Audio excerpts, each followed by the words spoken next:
My heart pounded as I sat in the wooden chair.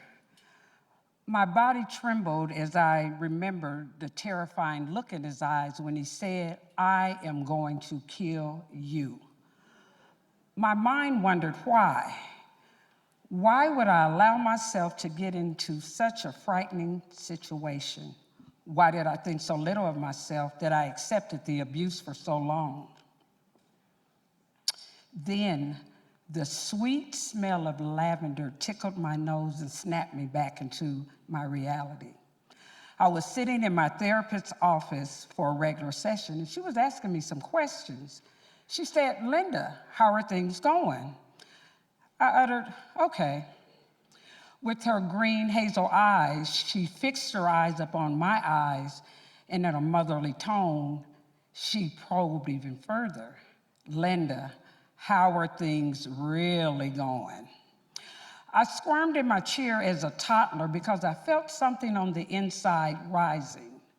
I turned my eyes away from Maria and I gazed out the bay window.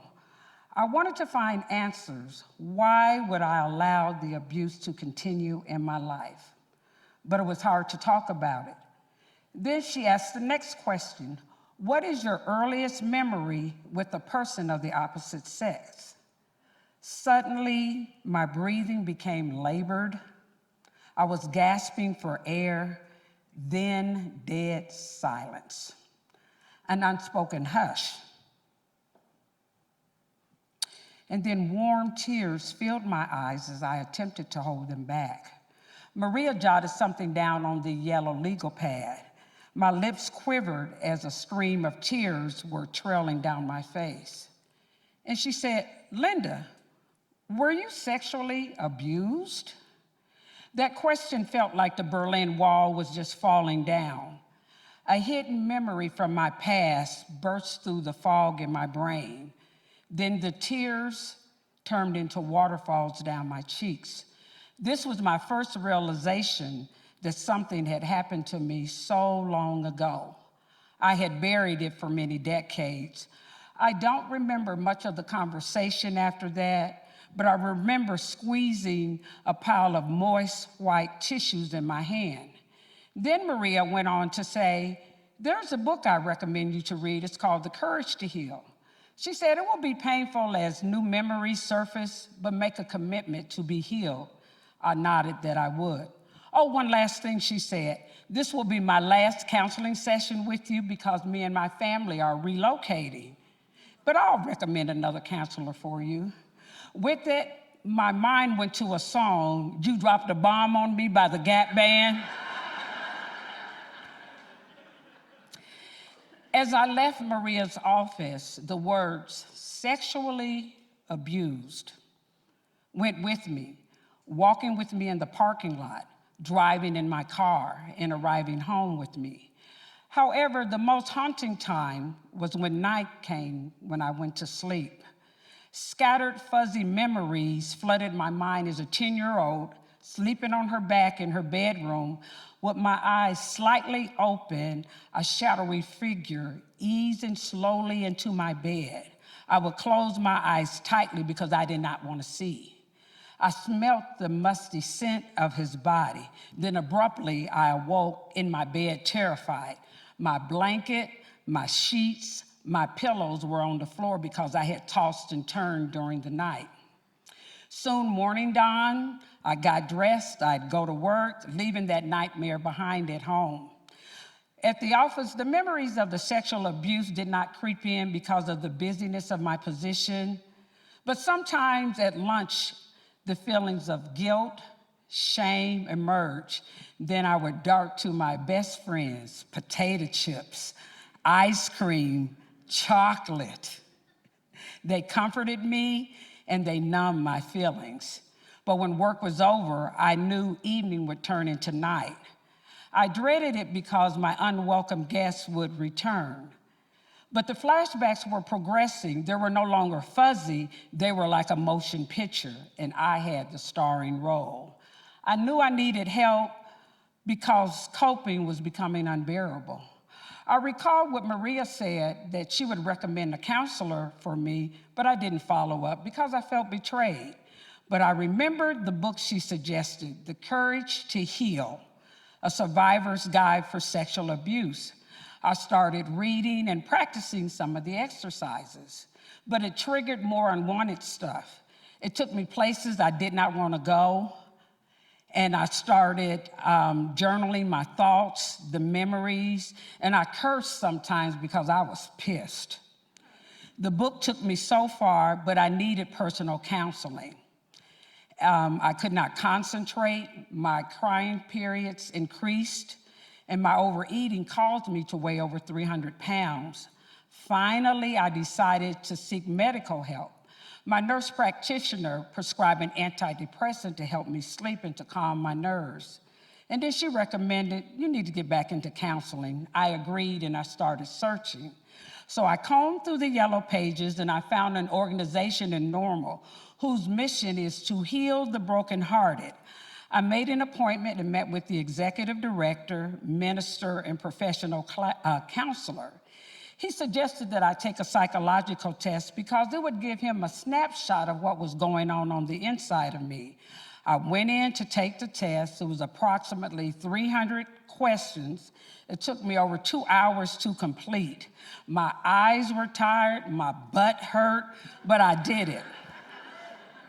And I waited for the next appointment to hear what would the test reveal about me. Would it say that I was crazy? So finally the day arrived. I was wondering, would another Berlin Wall fall? And then he began to read, you are clinically depressed. There was a pause in the room before he proceeded, but the next statement knocked me almost out of my chair. He said, you have a lot of suppressed anger. And I looked at him and I thought to myself, I don't have no suppressed anger. Depression, yes. Anger, no. Well, he had missed the boat on that one.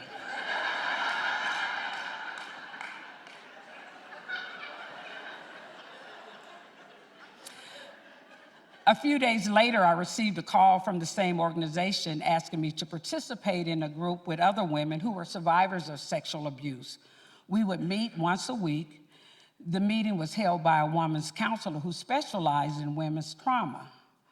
Our group meetings consisted of understanding sexual abuse, why it occurs, and how to be healed from the devastation of it.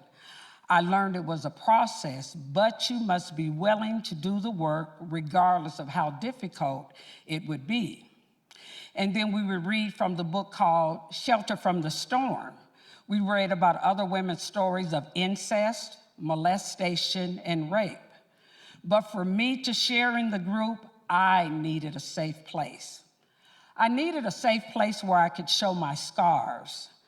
I needed a safe place where I could bleed. I needed a safe place where I could wail. I needed a safe place where I could allow others to dress my wounds. I needed a safe place where I could take my bra off and not be embarrassed. And I found this safe place. In the community of women in this group, I shared horrific, unimaginable details about the abuse. I wept for the little girl whose innocence was taken. I wept for the little girl who was unprotected. I disclosed the dark depression I lived in, the flashbacks, emotional turmoil, and anger, and how I hated my abuser, and the smoldering rage that I felt when I thought about the sexual abuse. In this safe place, I was able for the first time to reveal it was a relative who sexually abused me. I learned to sit in the uncomfortable when I wanted to run. I learned to sit in my raw emotions when I was afraid, wondering would I lose my mind and never return.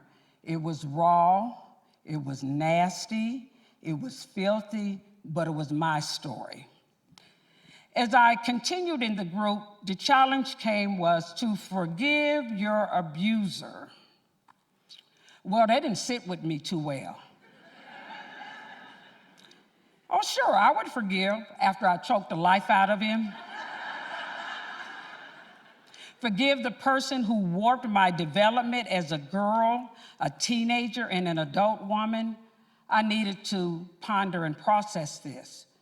I knew I could not forgive in my own strength. I needed help. And my help came from Jesus Christ, who tells me that I can forgive because I have been forgiven.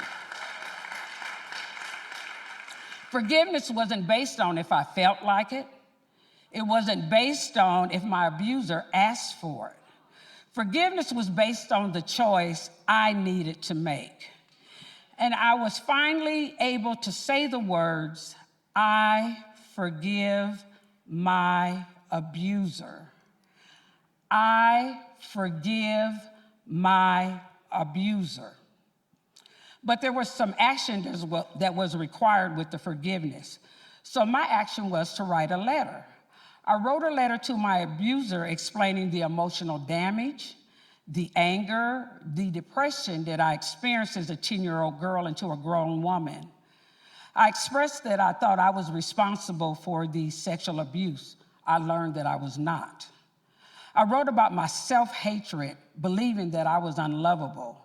I rewrote the letter 5 times, and finally, with wet eyes, I wrote the last line. Charles, I forgive you for sexually abusing me. I placed it in an envelope, I mailed it, and I felt the weight of a boulder being lifted from my heart. Never got a response, wasn't expecting a response, didn't need one. I did it for me, and I had never looked back after mailing that letter.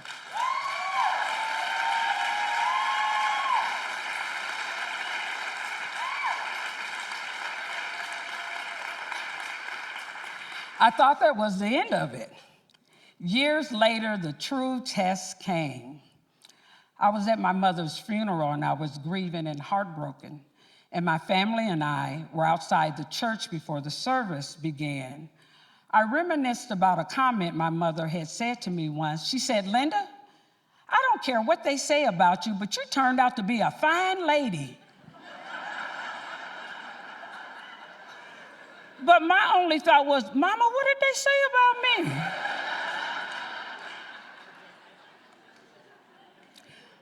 Warm tears dripped down my face, knowing that I would never see my mother again in the physical. And at that moment, I felt a man's arm around my shoulder to comfort me. When I looked up, I was startled. It was my abuser. But you know what? I had no compelling urge to physically harm him.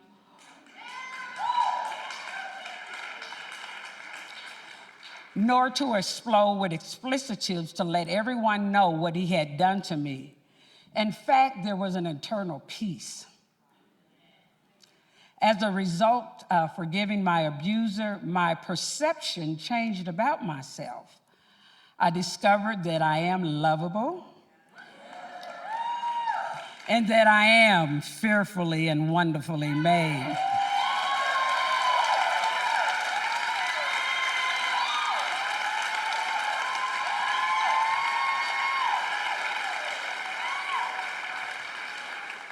And as a part of my journey to healing, this is the first opportunity that I've shared my healing journey before a large audience. Thank you for listening.